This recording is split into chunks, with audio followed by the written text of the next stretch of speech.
খাজা গরিবের নেওয়াজ যখন নবীর রওজার সামনে গেলেন, নবীর রওজার সামনে যায় নবীরে সালাম দিলেন, আসসালাতু ওয়াসসালামু আলাইকা ইয়া রাসূলুল্লাহ।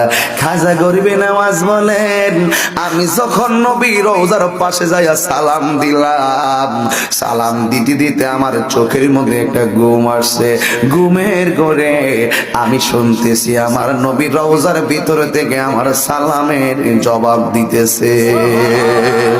এই জবাব শুনে আমি একটু ঘুমাইয়া গেলাম। ঘুমের ঘরে স্বপ্নে দেখলাম আমার নবী আমার ডাক দিয়ে কই, মঈনুদ্দিন তোরে আমি হিন্দু লাউলিয়া বানায়, তোরে আমি হিন্দুস্তানের জন্য কবুল করলাম। এই কথা শোনার পরে সেই লোকটার লাভটা উঠে গেছে। মুর্শিদের কাছে বলতেছে, মুর্শিদ আমার, আমি যখন ঘুমাইলাম